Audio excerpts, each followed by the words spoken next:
Fritzy was embarrassed to say that he went to see the Elvis movie and then came back and he was doing his Elvis impersonation. He was singing, he was dancing. And now you're the biggest Elvis fan 50 years after he died. I really am. I can't stop singing and trying to do impersonations of him. I'm really annoying my family a lot. And us too. And you guys. Yeah, Seton. I feel like there's nothing wrong with going to see that movie. What Todd should be questioning is that he went to go see it with his daughter and her boyfriend.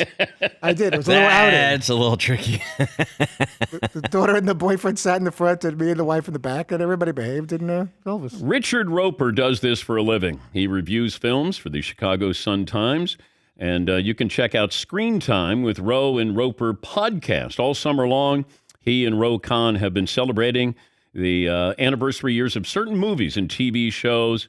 Latest one is about the summer of 1982, one of the greatest movie summers of all time. Good to have him back. What is the greatest, aside from 1939, greatest year, modern day, greatest year for movies is what?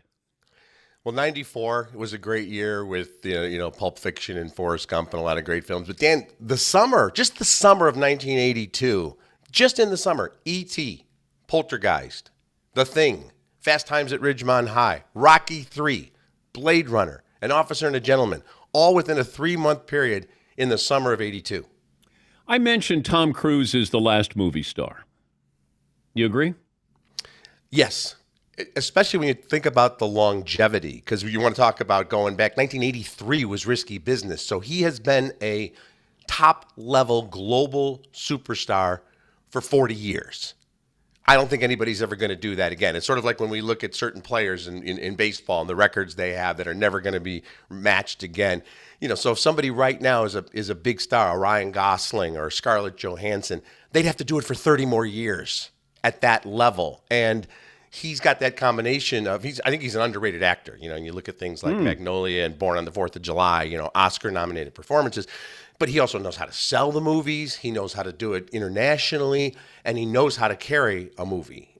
So he probably is really the last major movie star. Well, it's like Tom Brady or LeBron James to have that longevity to play at a high level for that amount of time, and he is indefatigable. I mean, his energy in selling a movie, and I mentioned this yesterday, he's single-handedly getting people back to the theater. Yeah.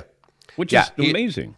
Made billions of dollars. And, if people go see Top Gun Maverick, they go to the multiplex, they go, oh, wow, this is playing there as well. Elvis is playing there. Maybe we'll come back. So it's like getting people back to the ballpark.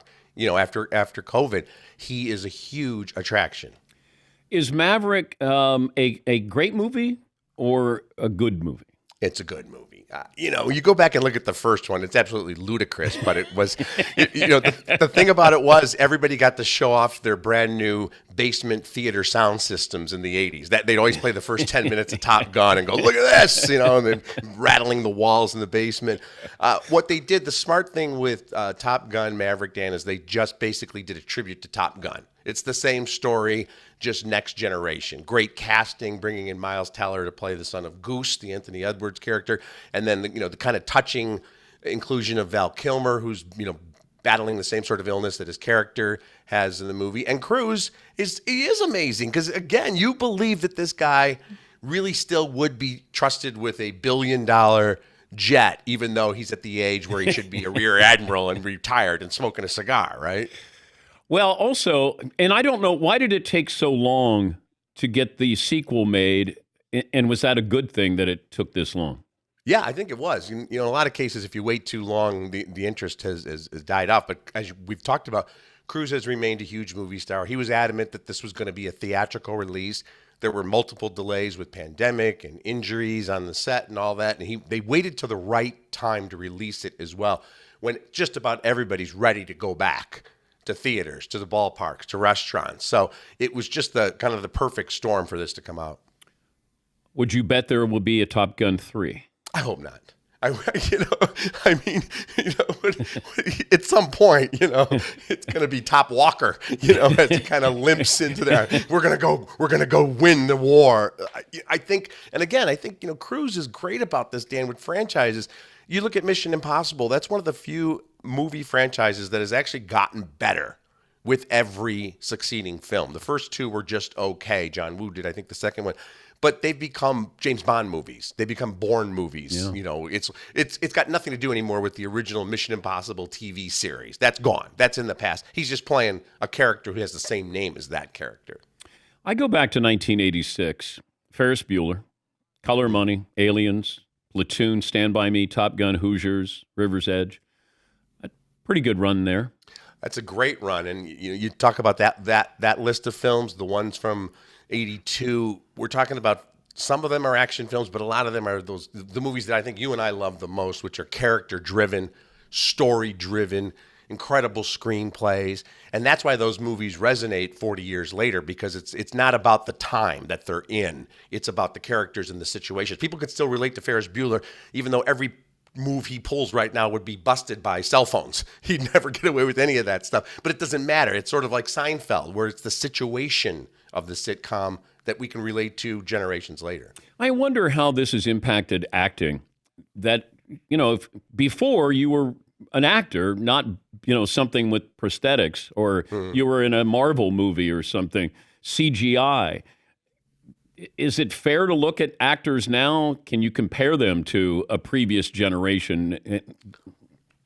I mean, it feels like everything is a Marvel movie, and I don't know if actors grow up to be, I want to be in a Marvel movie, as opposed to, these movies that I mentioned that are character driven. No, that's a great point, Dan. You look at like the upcoming Thor sequel, Love and Thunder, which I keep thinking of like an Australian male stripper group when I hear Thor, Love and Thunder. It's like something Down Under. in Vegas. Yeah, Down Under. But, the co-stars of that movie, along with Chris Hemsworth, Natalie Portman, Christian Bale, Russell Crowe. Academy Award winner, Academy Award winner, Academy Award winner. And not to disparage the Marvel material, but that deep in their hearts, those three could be doing Shakespeare on stage somewhere, So do they do it for the paychecks and the popularity? I think, yeah. And it's a certain style of acting. You're with the green screen and you have to kind of suspend your own disbelief. But I think that's why so many great actors now turn to streaming series where they can get showcase roles that are about the writing and the character. Talking to Richard Roeper. He's a movie critic for Chicago's Sun-Times. Your review of Elvis is what? I thought it was terrific, and Fritz should not be embarrassed about seeing that. Just remember this one thing in life. Nobody ever says, hey, do your Elvis impersonation for me, ever. Nobody has ever said that in history. But what I loved, first of all, this is Baz Luhrmann. He did Great Gatsby, Romeo and Juliet, Moulin Rouge. You know what you're going to get with him. A lot of razzle-dazzle. Going back to the theme, you got to see this on the big screen. What I loved about this, first of all, was this kid, Austin Butler, who's playing Elvis, that they didn't cast a Harry Styles or somebody who's super talented but super well known. Most people don't know Austin Butler. He was great as Tex Watson in Once Upon a Time in Hollywood. Small but pivotal role, but largely an unknown, so we could buy into him as Elvis Presley. And I think he does a terrific job. That's a great point. And we've seen these biopics do well. You had Ray, Walk the Line, Bohemian Rhapsody. I guess the Elton John one didn't work. With a critical or, as far as awards. Yeah. Well, because again, it was sort of like, even though Baz Luhrmann didn't direct it, it was a very stylized thing. But one of the things I loved about the Elvis movie, Dan, was that the various periods of Elvis's career are kind of filmed in the style of the time. So there's more of a sepia, grainy tone to the 50s stuff. When they talk about his movie career, it's split screen and it's done in that kind of larger eye-popping colors of the 60s, and then the comeback special all the way through the Vegas stuff. So it has almost, even though it's wildly over the top, it also has kind of a docudrama feel to it. Oh, that's cool. Did you review Hustle, the movie I star in? Listen, your boy, when he puts his mind to it, can really do some really good stuff. I was a huge fan of Uncut Gems, and I loved Hustle. And one of the things I loved about it, Dan, is you could just see Adam Sandler's love for the game in every scene there. Yeah. It really got into it. And it's a celebration. It's a celebration of the athleticism and the poetry of basketball. So many of those scenes. We didn't get a lot of big game scenes. We got workout scenes, and we got street ball scenes and playground scenes. And I thought that was great. And I thought the various athletes who played roles, not just played themselves, were terrific in this. Anthony Edwards, I got a screening back in February, and the Timberwolves star. I said, this guy you would not know that he played in the NBA. If you, Yeah. I thought he jumped off the screen. I thought he was that charismatic. He was the Apollo Creed of the story, Yeah. and you're right. If a lot of, even though he's a real talent and a young star, when you're playing for the Timberwolves, okay, he's not nationally. He doesn't have the face of a Steph Curry or a LeBron or anybody like that yet. And you, if you didn't know that, you'd think they found a really good actor who could play basketball instead of the other way around. All right, 3 movies that my audience should see this summer are. Well, The Black Phone, which just came out, I love this. It's an old-fashioned horror film with Ethan Hawke playing against type as a serial killer. And I love that it's set in 1978, which is the year that Halloween came out. So it has almost that kind of vibe of a Halloween movie, psychological thriller. I'm really looking forward to Nope, which is the latest horror film from Jordan Peele. I haven't seen it yet. And what I love about this film is we know almost nothing about it. It's got something to do with horses. That's about all we know about that. Right. You got one more?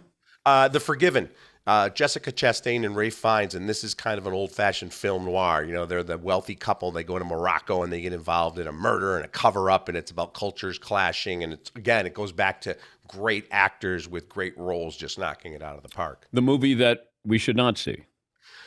Well, I didn't like the Jurassic movie, and this recent one, The Man from Toronto with Kevin Hart, who I love, and Woody Harrelson. I watched that yesterday. Yeah, I mean, he's played that role like in 20 movies, right? The amiable, bumbling guy who finds himself in a situation over his head, and then all kinds of gun shots and explosions. Yeah, blah. We've seen it a million times. Yeah.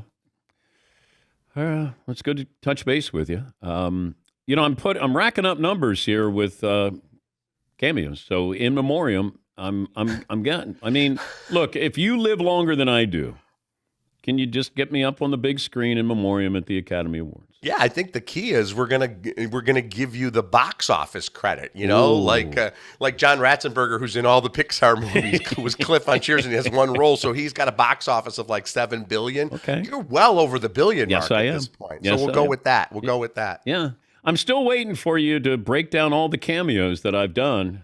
I mean, maybe a very special podcast. We can. I would be more than happy. I forget some of the movies that I'm trying to forget some of the movies I've been in. Yeah, but my job is to remind you. That's true. Richard, great to talk to you again. Thank you, my friend. That's Richard Roeper, Chicago Sun-Times film and TV critic. Hopefully he doesn't be a critic on this show.